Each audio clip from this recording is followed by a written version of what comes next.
These are disruptors, widely regarded as one of the best if not the best weapon in Stellaris. But this video isn't about disruptors. Instead, it's about the nanomissile cloud launchers. Imagine disruptors, but with triple the range, double the DPS, and without their notorious weakness of very low lethality. But something is strange here. Why is nobody talking about it? Disruptors have very low range in exchange for bypassing all of a ship's armor and shields, directly hitting the hull, which immediately reduces enemy fire rate while also forcing premature disengagement. Premature disengagement can very quickly reduce the amount of ships shooting. This one simple ability crowns them as an S tier weapon. But then, how can any other weapon beat disruptors? This is because, ironically, the simple ability to force premature disengagement is a double-edged sword. The ships forced into disengagement are, of course, not dead. They can simply come back to repair and fight again. That is the price disruptors pay for their insane combat power. In exchange for pretty much always winning every matchup, they will likely lose in a war of attrition, where taking less losses is necessary to win. Not to mention, if you were to start the battle in a bad position, you're very much at risk to being infinitely kited and destroyed. This is because they have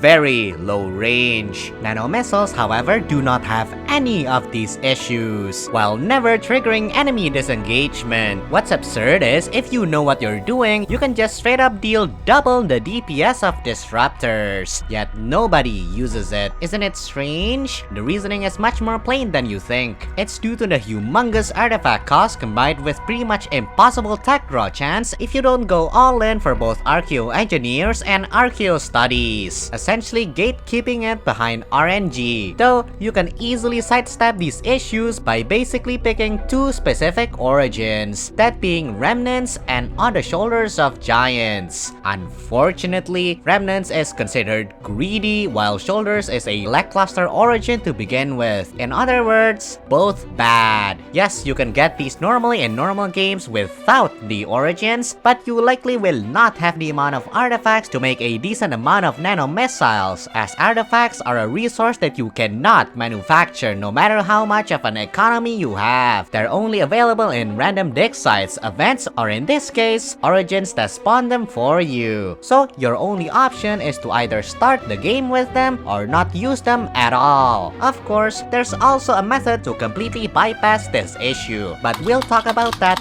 later. By now, you've decided to use nanomissiles as your main weapon. What are the possible ship designs and how do you use them? Well, first up, the nanomissile corvette. Put 3 nanomissiles and go to town. Not much to say here because corvettes only have ship computers that force the ships to fight up close and personal, completely making the very long range of the nanomissiles pointless, essentially becoming a disruptor corvette that starts shooting much earlier. Once in close range, the differences are pretty much non-existent, apart from the damage differences talked about before. Unlike disruptor corvettes though, nanomissile corvettes are completely immune to kiting ships due to their long range. Still weak to both disruptors and other nanomissiles though, as smaller ships like a corvette just have no hull. Next up is the nanomissile frigate and cruiser. One of the benefits of shooting a missile a day is that it completely covers the battlefield in missiles, such an absurdly high amount that the game refuses to render them, as only a small amount of these weapons in a battle would max out the particle count in the game. In essence, so many missiles are flying that the PD gets overwhelmed, allowing the torpedoes to hit and devastate all the big ships hit by them. Now, I did mention how nanomissiles are amazing against small ships, right? If we combine both nanomissiles, which are good against small ships, with torpedoes, which is amazing against big ships, we have an all-purpose ship design that basically beats everything. Even frigates can do this, as the PD scrambling effect of nanomissiles are so strong. But this is not the strongest design design yet. The next one is both capable of kiting while having more nano missiles per naval cap. We're of course talking about the nano missile destroyer. This is where it gets ridiculous. You can essentially have very long range kiting disruptor ships, which puts even arc emitter cloud lightning battleships to shame. Absurdly high damage per naval cap while being very resistant to both torpedoes and neutron launchers. And do not let the fact that the amp slot is empty fool you. This thing is absurd. There is literally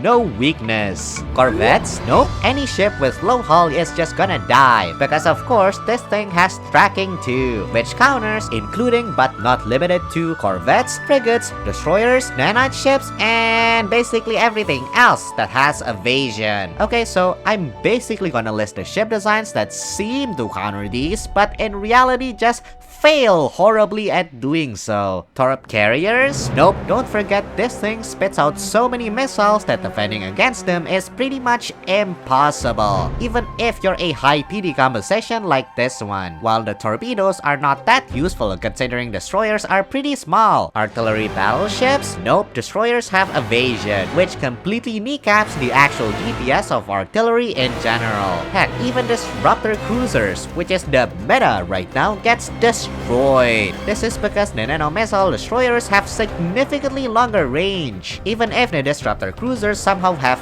more speed, the complete absence of firing arcs, or firing delay for that matter, means the cruisers just get kited and destroyed. Now, I imply much more when I say destroyed, because strangely enough, this weapon has high lethality in contrast to disruptors. So, there are two ways to counter this engagement, which is to A. Concentrate your DPS into small bursts of single damage to not let this engagement trigger at all. This is what artillery and torpedo ships do. Massive bursts of damage from every shot that completely bypass any trigger of disengagement. Or B. Just trigger them repeatedly with such low percentages that it pretty much doesn't trigger at all. Disengagement opportunities are limited after all, so this path is theoretically possible, but pretty much impossible to do for any weapon. Well, maybe except for one. Yeah, so we're picking option B, because ironically, unlike disruptors, the abysmally low damage per shot works in favor of the nano missiles, by essentially just wasting enemy disengagement chances, as the probability to run away scales depending on the damage received when below 50% health. Disruptors trigger a lot of disengagement because they actually deal damage per shot instead of in a constant stream like the nano missiles. If you could see the amount of missiles on screen, your computer would crash pretty much instantly. Don't misunderstand though, as disruptors still deal small bursts of damage constantly. The main problem is they don't hit the cutoff point where probability is on their side. Not to mention the problem of high rolling. Disruptors have a wide range of damage per shot while nano missiles are constant. In simpler terms, this just results in premature disengagement becoming the primary plus and minus of the disruptor. While with nano missiles, this just doesn't exist, resulting in insane combat power and high lethality. Pretty much the only weapon in the game with so many special interactions not seen in any other weapon. Truly the God King of all weapons, resulting in the one true ship design to rule them all. I'm giving it my seal of approval for completely broken overpoweredness, if I specifically didn't mention The what?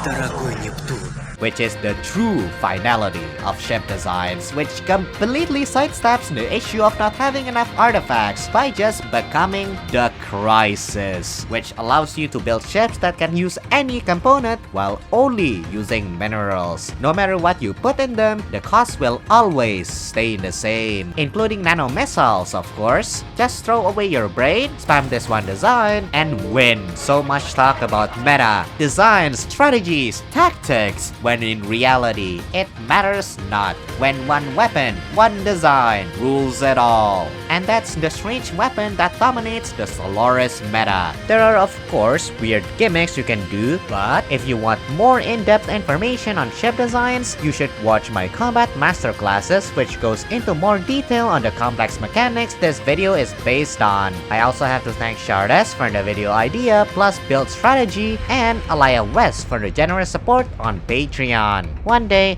I'll get an upload schedule. One day.